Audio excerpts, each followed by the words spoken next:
Bonjour à tous. Je profite du soleil, enfin je suis à l'ombre. Avoir un compte en banque ici en Équateur peut se révéler très utile, que ce soit pour y déposer l'argent que vous faites venir de votre pays d'origine, pour faire des paiements de factures en ligne ou pour aussi faire des transferts, chose qui est très répandue ici, notamment pour payer dans des hôtels. Dans cette vidéo, je vais vous expliquer comment ouvrir un compte en banque.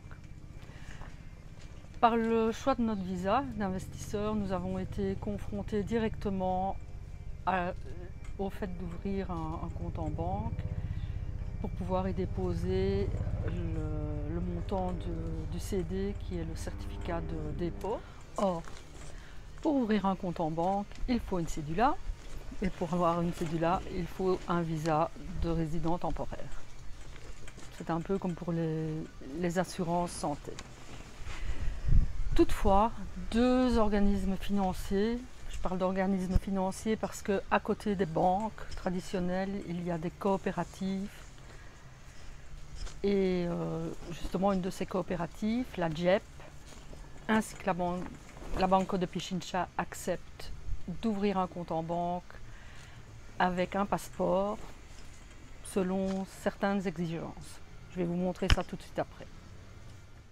Comme vous pouvez voir sur cette photo, vous aurez besoin de votre passeport ainsi qu'une copie couleur de vos données personnelles. Aussi une copie d'une facture de services basiques tels que l'eau ou l'électricité. C'est pour pouvoir prouver un domicile.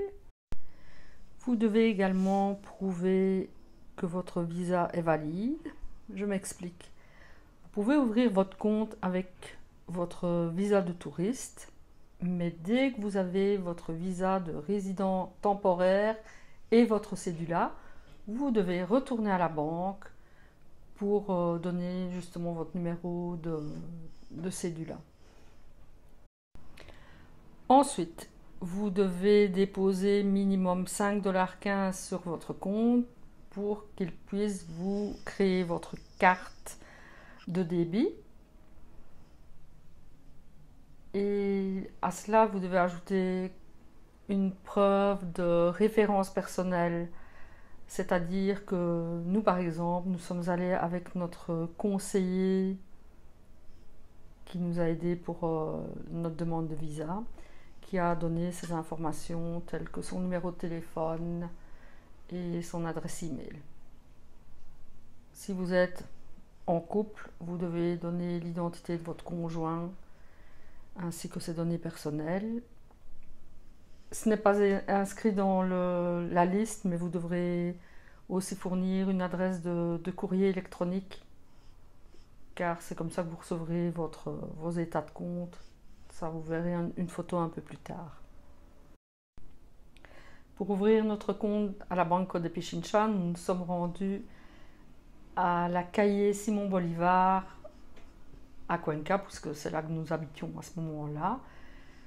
Petite remarque, en général vous verrez dans les banques, vous faites file à l'extérieur avant de pouvoir entrer et vous rendre au guichet où vous pouvez faire vos transactions. Ne faites pas la file, demandez aux gardes de sécurité de vous envoyer dans un des bureaux où vous pouvez ouvrir les comptes.